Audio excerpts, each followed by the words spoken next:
नमस्कार, प्रभा साक्षी के साप्ताहिक कार्यक्रम चाय पर समीक्षा में आप सभी का स्वागत है। मैं हूं आपके साथ अंकित सिंह और हमेशा की तरह इस कार्यक्रम में मौजूद है हमारे संपादक नीरज कुमार द्विवेदी। सर, आपका बहुत स्वागत धन्यवाद है। अंकित जी। और चूंकि हम लोग चाय पे समीक्षा कर रहे हैं और देखा जाए तो संसद में लगातार राजनीतिक उथल पुथल का दौर जारी है और कहीं ना कहीं वार पलटवार भी जबरदस्त तरीके से देखने को मिला। संविधान पर चर्चा हुई लोकसभा में और प्रधानमंत्री ने उसका चुन चुन कर जवाब दिया और सबने भाषण वो सुना होगा। लेकिन दो चीजें इस सप्ताह में संसद को लेकर काफी सुर्खियों में रही। पहला, प्रियंका गांधी का डेब्यू भाषण, वो भी जब राजनाथ सिंह जैसे वरिष्ठ नेता बोल रहे हैं। उसके ठीक बाद प्रियंका गांधी जो फर्स्ट टाइम एमपी बनी है और महज पहला उनका सत्र भी था, कुछ दिन पहले उन्होंने शपथ लिया था, तो उन्हें खड़ा कर देना। क्या कांग्रेस ने बता दिया है कि गांधी परिवार के बाहर अभी हम निकलने की नहीं सोच रहे हैं। साथ ही साथ ये भी बता दिया है कि अगर राहुल नहीं तो प्रियंका सही। प्रियंका को लेके आगे बढ़ेंगे और पहले इसका जवाब दीजिए कि प्रियंका गांधी जी। आप क्या उनका भाषण आपको कैसे देखते हैं? चुनावी भाषण था या जिस तरीके से एक परिपक्व भाषण संसद में होना चाहिए था वैसा था? देखिए, अगर हम आपने जैसे कहा कि डेब्यू भाषण है, तो डेब्यू भाषण के तौर पर अगर हम देखते हैं तो उसमें ऐसा कुछ भी नहीं था जो अपनी चुनावी रैलियों में इन्होंने नहीं कहा हो। बिल्कुल। सब कुछ वही पुराना चीज़ें थी जो अपनी रैलियों में, अपने सोशल मीडिया पोस्टों के माध्यम से वो कहती रही हैं, वही सब उन्होंने संसद में कहा। हैरानी इस बात की होती है कि जब किसी बड़े विषय पर जब चर्चा होती है संसद में, तो अमूमन देखा जाता है कि पार्टियां अपने वरिष्ठ नेताओं को खड़ा करती हैं, वरिष्ठ सांसदों को खड़ा करती हैं उस बहस का शुभारंभ करने के लिए, जो उनकी पार्टी की तरफ से कौन पहले बहस शुरू करेगा। लेकिन तमाम जो सांसद हैं उनको दरकिनार करके फैमिली हाँ, फर्स्ट। शशि थरूर, हाँ मनीष तिवारी जी। जैसे दिग्गज नेता जी, हैं। Family first. देखिए, यहाँ पर ये बात फिर से साबित हुई है कि फैमिली फर्स्ट है गांधी फैमिली के लिए, फैमिली फर्स्ट है कांग्रेस पार्टी के लिए, क्योंकि प्रियंका गांधी वाड्रा को वो अवसर दिया गया कि आप इस मुद्दे पर, क्योंकि आपने देखा कि किस तरीके से कांग्रेस के संसद सदस्यों ने जब सदस्यता की शपथ ली थी तो संविधान की प्रति दिखाई थी।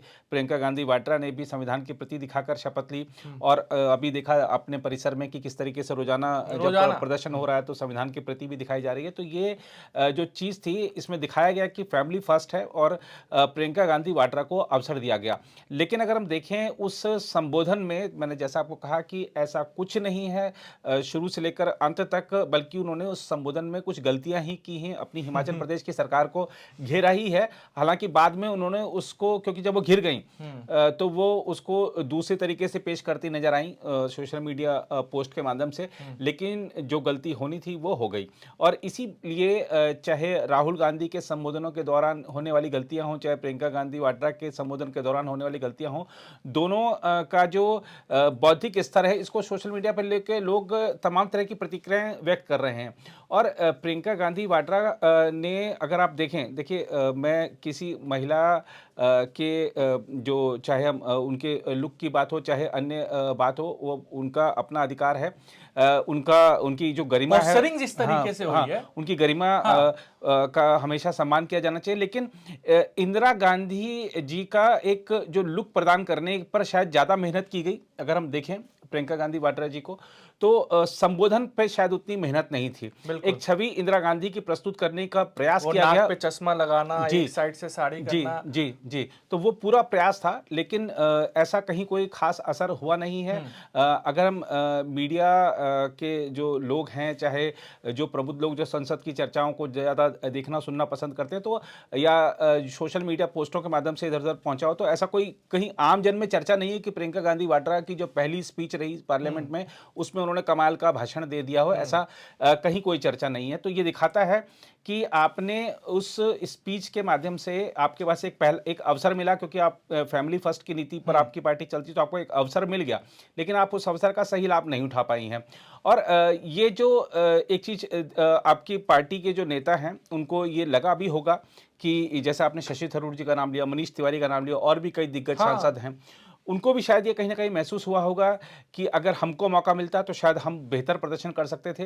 तो अब देखना होगा कि अब जिस तरीके से अब भाई बहन की जोड़ी संसद में बैठ गई है, और आप देखिए कि राहुल गांधी अब तक अकेले थे जब उनके नेतृत्व में उनके सांसद संसद की कार्रवाई को बाधित करते हैं, लेकिन अब बहन का भी साथ वहां पर मिल रहा है, तो संसद की कार्रवाई नहीं चल पा रही है। ये संविधान पर बहस हुई, ये तो पहले से निर्धारित था और सहमति हो गई थी, लेकिन अब आप देखिएगा सोमवार को जब संसद शुरू होगी तो फिर से वही और बवाल आखिरी देखने को सप्ताह मिलेगा। भी है। आखिरी सप्ताह भी है और यही सब देखने को मिलेगा।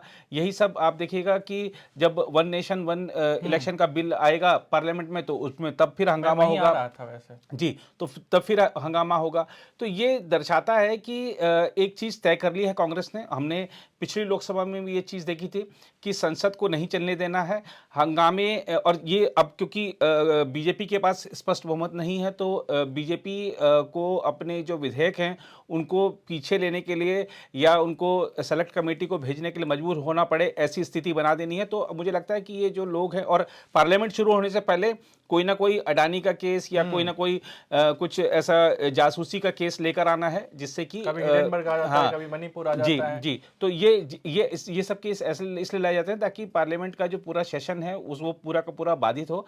तो ये जो अब संविधान पे चर्चा हुई है, लेकिन संसदीय लोकतंत्र को ये लोग किस तरीके से उसमें उस पर उसकी जो कार्यवाही होनी चाहिए जैसे चलनी चाहिए, संसदीय लोकतंत्र के प्रति जनता का अविश्वास बढ़ता जा रहा है, उसके लिए ये लोग ही जिम्मेदार हैं। इस सप्ताह संसद में एक और बड़ी खबर रही और ये खबर ऐसी थी जो इतिहास में कभी नहीं हुआ। जी सभापति जो राज्यसभा के होते हैं, जो हमारे देश के उपराष्ट्रपति भी होते हैं, उनके खिलाफ अविश्वास प्रस्ताव विपक्ष की ओर से लाया गया जी और यह आरोप लगाया गया कि सभापति एक सरकार के प्रवक्ता की तरह व्यवहार कर रहे हैं, जी आरएसएस के भाषा बोल रहे हैं, जी विपक्ष के नेताओं को बोलने नहीं देते हैं। जी हालांकि जब सभापति को बोलने का मौका मिला तो उन्होंने भी कहा कि मैं किसान का बेटा हूं और मेरी आवाज कुछ लोगों को बर्दाश्त नहीं है, मेरा जी यहाँ पे पहुंचना कुछ लोगों को बर्दाश्त नहीं है। जी तो खड़गे ने भी बोला कि मैं तो मजदूर का बेटा हूं।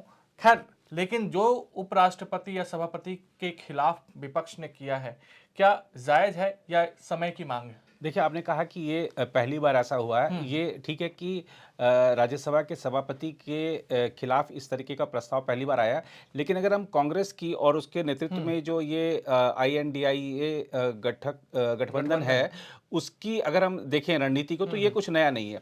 यही सब चीज़ पिछले अगर सत्र को हम देख लें तो लोकसभा अध्यक्ष के खिलाफ चल रहा था। बिल्कुल। और ठीक है कि अविश्वास प्रस्ताव नहीं आया था, लेकिन जिस तरीके से लोकसभा अध्यक्ष को सीधे तौर पर उनको कहा जा रहा था कि आप तो भेदभाव करते हैं, आप हमारा माइक बंद कर देते हैं। आप याद कीजिए कि किस तरीके से राहुल गांधी जी लगातार उन पर हमला कर रहे थे, तो विपक्ष के तमाम लोग उन पर हमला कर रहे थे। तो ये सब चीज़ें पिछले सत्र में अगर आपको ध्यान हो तो लोकसभा स्पीकर के खिलाफ थी। इस बार एक कदम ये आगे बढ़ते हुए राज्यसभा सभापति के खिलाफ तो सब चीज़ें कर रहे हैं, एक कदम आगे बढ़ते हुए वो अविश्वास प्रस्ताव का नोटिस भी दे दिया इन्होंने। तो ये चलेगा, हो सकता है कि अगले सेशन में फिर से स्पीकर साहब, लोकसभा स्पीकर साहब की बारी हो। सिर्फ उन्हीं के खिलाफ नहीं है, संसदीय कार्य मंत्री के खिलाफ भी है। जी जी, क्योंकि जो किरण रिजिजू हैं, अब आप देखिए कि वो उनकी उनकी जो शैली है, आप जो चीज़ें बोलते हैं संसद में, आप सोचते नहीं हैं कि आपको कैसे बैकफायर कर सकता है वो। किरण रिजिजू कुछ ऐसी चीज़ें खोज कर लाते हैं जो कि वो आपको लगता है वो आपने जो आरोप लगाया है उस पर वो तेजी से प्रत्यारोप कर देते हैं। अब जैसे राहुल गांधी जी ने सावरकर के मुद्दे पर बोला अपने संबोधन के दौरान, तो किरण रिजिजू वो पत्र लेकर आए हैं, सामने लेकर आए हैं जो इंदिरा गांधी ने लिखा था सावरकर जी के लिए। तो ये दिखाता है कि जो आपके पूर्वज थे उनकी सोच क्या थी और आपकी सोच क्या है, आप अपनी राजनीति के लिए क्या कर रहे हैं।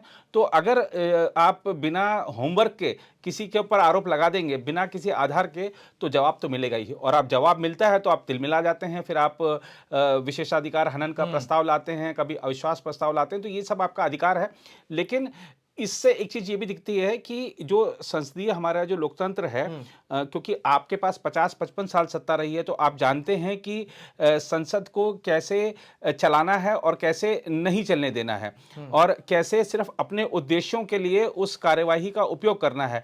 तो आप सारी जितनी भी एक्सरसाइज है आपका एक जैसा कि बीजेपी ने आरोप भी लगाए हैं कि सोरोस वाले जो लिंक है, तो अब पार्लियामेंट इंडिया की काम नहीं कर पाए, उसके लिए आप इस तरीके के प्रस्ताव लाते हैं, इस तरीके के आरोप लगाते हैं और उसके बाद जब जिस तरह से कार्रवाई बाधित होती है, हंगामे के बीच सारे विधेयक पास होते हैं, किसी को पता नहीं चलता कि इसमें क्या प्रावधान है क्या नहीं है।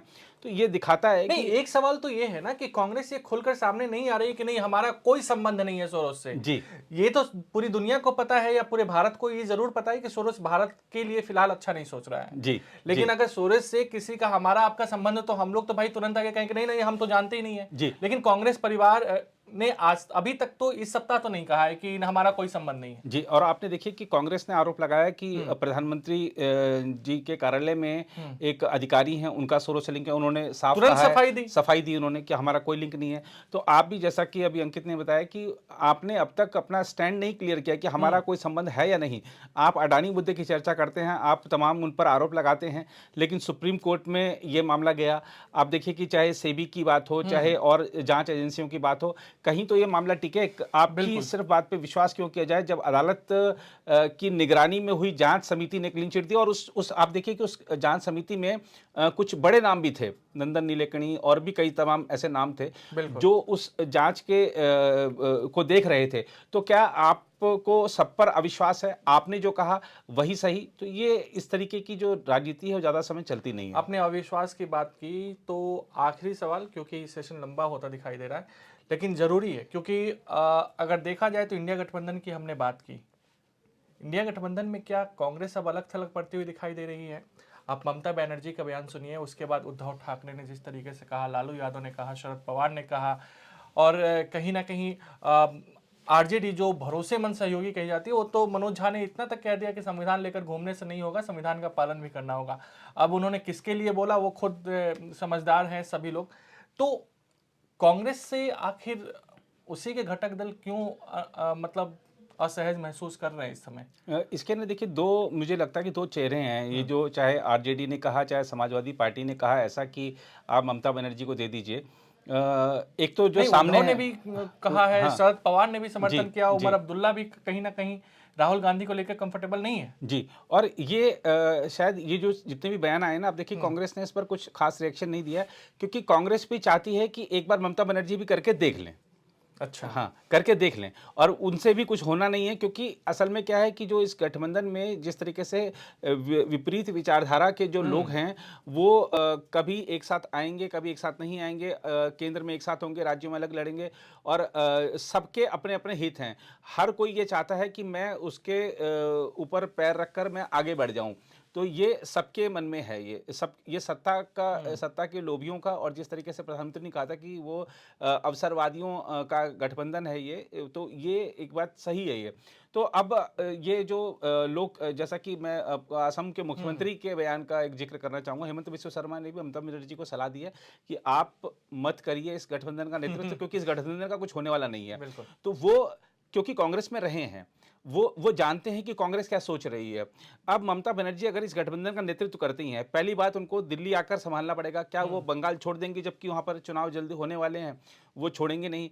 कलकत्ता से ये गठबंधन संभलेगा नहीं, है ना? तो अब आप समझिए कि अगर उनको नेतृत्व दे दिया जाता है और वो कलकत्ता में बैठकर राजनीति करेंगी, तो वो कलकत्ता से लखनऊ, कलकत्ता से मुंबई, कलकत्ता से दूसरे राज्यों की राजधानियों को वो नहीं कंट्रोल कर पाएंगी वहां के नेताओं को। तो अडानी से भी संबंध अच्छा है जी, तो ये दिखाता है कि अगर ममता बनर्जी के पास नेतृत्व आया तो वो भी 2-3 महीने 4 महीने बाद वो विफल करार दे दी जाएंगी। फिर आएगा, फिर लालू ये कहेंगे कि नहीं, देखिए दिल्ली का जो नेतृत्व है वो तो कांग्रेस ही कर सकती है। वहां पर फिर शरद पवार भी यही कहेंगे, जो आज ये बात कह रहे हैं ना। हाँ, लालू यादव कह चुके थे ना कि दुल्हा राहुल गांधी बने, हम सब तो ये सारे के सारे दल बदलू भी हैं, मन बदलू भी हैं, बयान बदलू भी हैं, ये वापस फिर आएंगे कांग्रेस के पास। तो कांग्रेस भी शायद चाह रही होगी कि 2-4 महीने 6 महीने के लिए चला जाए। लालू यादव का तो बयान समझ में आता है, क्योंकि बिहार में चुनाव होने हैं तो कांग्रेस को कम सीटें दी जाए, इसके लिए दबाव बनाना सही है। फिलहाल आज के चाय पर समीक्षा कार्यक्रम में इतना ही। अगले सप्ताह फिर मुलाकात होगी, तब तक मुझे यानी अंकित सिंह और प्रभा साक्षी के संपादक नीरज कुमार दुबे को दीजिए इजाजत। नमस्कार। अगर आप भी लेना चाहते हैं देश दुनिया की तमाम जानकारी, तो आज ही सब्सक्राइब करें हमारे चैनल को। साथ ही नीचे दिए बेल आइकन को जरूर दबाएं ताकि हर अपडेट आप तक पहुंच सके।